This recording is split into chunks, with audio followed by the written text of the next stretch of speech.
On the basis of physical features, ribs are classified as typical and atypical ribs.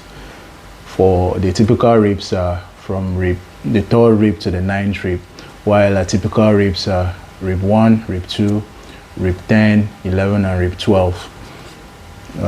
On the basis of attachment to the sternum, ribs are classified into true ribs, false ribs, and floating ribs. True ribs are known as vertebrosternal ribs because they are attached directly to the sternum by costal cartilages. Examples: the number of true ribs are from rib 1 to rib 7. Rib 1 to rib 7 are known as true ribs, while the false ribs are known as vertebrochondral because they do not attach directly to the sternum, but rather they attach they attach to the costal cartilages that are directly above them. So rib 8, rib 9, rib 10, rib 8, rib 9, and rib 10 are known as false ribs or vertebrochondral ribs. For the floating ribs, they have no attachments whatsoever. They are known as vertebral ribs, and they do not have any attachments whatsoever to the sternum.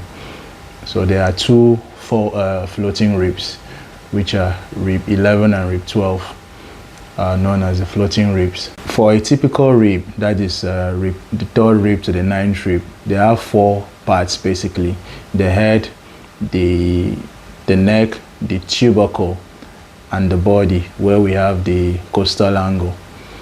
So also another characteristic of the atypical rib is they all have two articular facets, except the second rib. The second rib is an atypical rib, but it also has two facets, articular facet.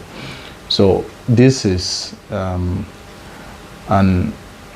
atypical rib, which is the first rib, because it has just one articular facet, and we can see the curvature. The curvature is just immediately after the tubercle, not on the body, or not on the costal angle.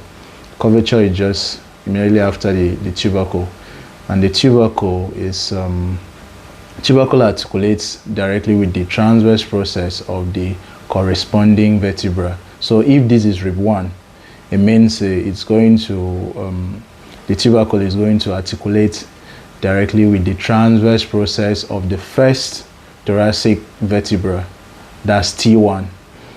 So like on my previous video, I showed us the thoracic vertebra here, which this is the transverse process. This is articulating portion of the transverse process, which articulates with the tubercle of the rib. So the tubercle of the rib articulates with the the transverse process of its corresponding thoracic vertebra.